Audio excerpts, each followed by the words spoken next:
साथियों, स्वागत है आपका हमारे इस प्रेरणादायक कहानियों की श्रृंखला वाली चैनल में। आज मैं वापस आपके लिए ऐसी कहानी लेकर आया हूँ जो आपका जीवन बदल दे। आइए शुरू करते हैं आज की कहानी, जिसमें हम जानेंगे कि कैसे एक नंदी बैल मीठे प्रेम के बोल से द्रवित होकर अपने पालक को धन संपदा से भर देता है।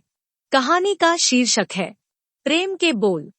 एक गांव में एक मजदूर रहा करता था जिसका नाम हरिराम था।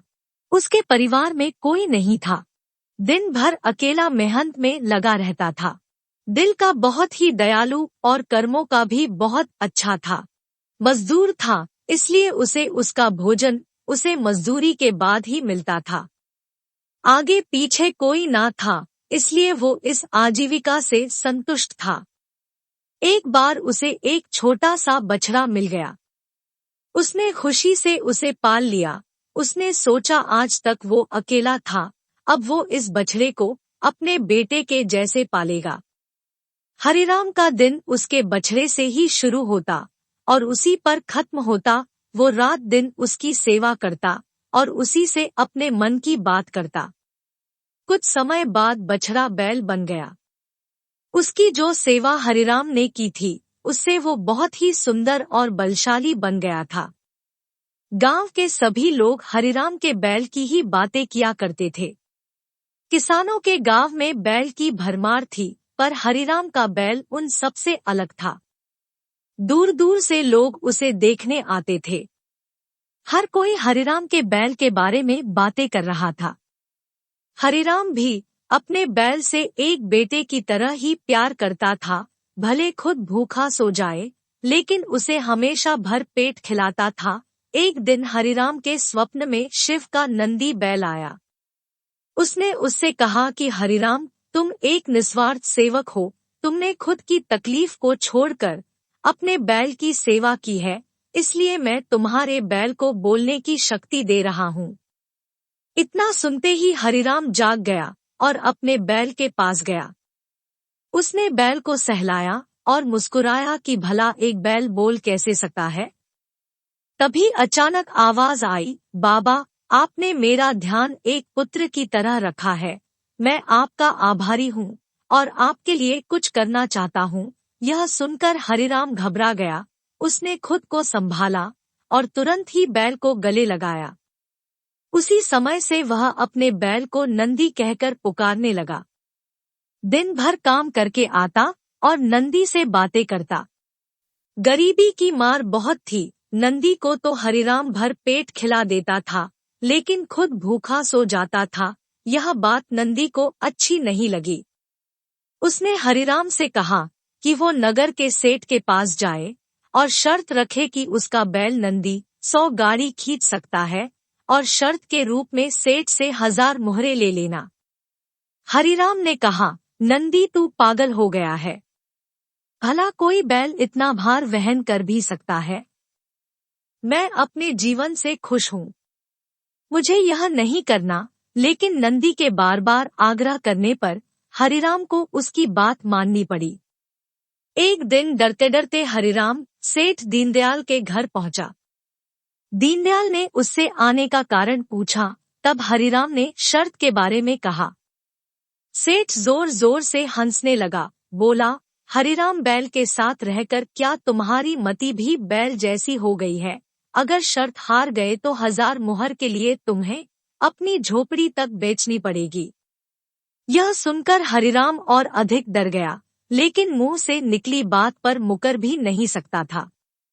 शर्त का दिन तय किया गया और सेठ दीनदयाल ने पूरे गांव में ढोल पिटवाकर इस प्रतियोगिता के बारे में गांव वालों को खबर दी और सभी को यह अद्भुत नजारा देखने के लिए बुलाया।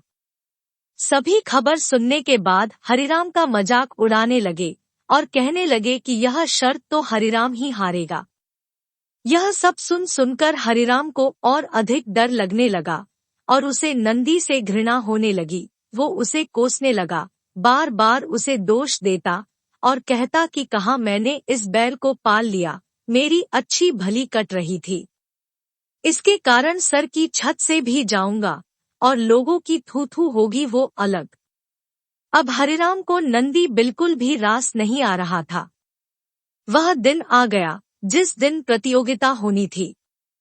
100 माल से भरी गाड़ियों के आगे नंदी को जोता गया और गाड़ी पर खुद हरिराम बैठा। सभी गांव वाले यह नजारा देख हंस रहे थे और हरिराम को बुरा भला कह रहे थे। हरिराम ने नंदी से कहा, देख, तेरे कारण मुझे कितना सुनना पड़ रहा है।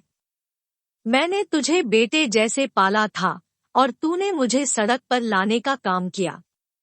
हरिराम के ऐसे घृणित शब्दों के कारण नंदी को गुस्सा आ गया और उसने ठान ली कि वो एक कदम भी आगे नहीं बढ़ाएगा, और इस तरह हरिराम शर्त हार गया।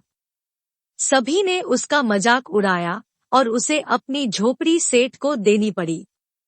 अब हरिराम नंदी के साथ मंदिर के बाहर पड़ा हुआ था और नंदी के सामने रो रोकर उसे कोस रहा था। उसकी बातें सुन नंदी को सहा नहीं गया और उसने कहा, बाबा हरिराम, यह सब तुम्हारे कारण हुआ। यह सुन हरिराम चौंक गया। उसने गुस्से में पूछा कि क्या किया मैंने? तुमने भांग खा रखी है क्या? तब नंदी ने कहा कि तुम्हारे प्रेम के बोल के कारण ही भगवान ने मुझे बोलने की शक्ति दी, और मैंने तुम्हारे लिए यह सब करने की सोची, लेकिन तुम उल्टा मुझे ही कोसने लगे और मुझे बुरा भला कहने लगे। तब मैंने ठानी, मैं तुम्हारे लिए कुछ नहीं करूँगा, लेकिन अब मैं तुमसे फिर से कहता हूँ कि मैं 100 गाड़ियाँ खींच सकता हूँ। तुम जाकर फिर से शर्त लगाओ और इस बार अपनी झोपड़ी और 1000 मुहरे की शर्त लगाना। हरिराम वही करता है और फिर से शर्त के अनुसार 100 गाड़ियाँ तैयार कर उस पर नंदी को जोता जाता है और फिर से उस पर हरिराम बैठता है और प्यार से सहलाकर उसे गाड़ियाँ खींचने कहता है, और इस बार नंदी यह कर दिखाता है जिसे देख सब स्तब्ध रह जाते हैं और हरिराम शर्त जीत जाता है। सेठ दीनदयाल उसे उसकी झोपड़ी और 1000 मुहरे देता है। कहानी की शिक्षा। प्रेम के बोल कहानी से यही शिक्षा मिलती है कि जीवन में प्रेम से ही किसी को जीता जा सकता है। कहते हैं, प्रेम के सामने ईश्वर भी झुक जाता है, इसलिए सभी को प्रेम के बोल ही बोलना चाहिए। प्रिय साथियों, इस तरह यह कहानी यहीं समाप्त होता है। मुझे पूरी उम्मीद है कि यह प्रेरणादायक कहानी आपको जरूर अच्छी लगी होगी। साथ ही आपको यह कहानी कितना मोटिवेट किया, कृपया कमेंट के माध्यम से अवश्य बताएं। साथ ही अपनी राय भी दे जिससे हमें इस दिशा में मार्गदर्शन मिले। आपके किसी भी प्रश्न एवं सुझावों का स्वागत है। आपका कीमती समय देने के लिए दिल से शुक्रिया। और अंत में एक आग्रह है कि कृपया आप इस वीडियो को लाइक करें, शेयर करें और सब्सक्राइब जरूर करें। फिर मिलते हैं अगले वीडियो में किसी नए कहानी के साथ। तब तक के लिए जय हिंद, जय सनातन।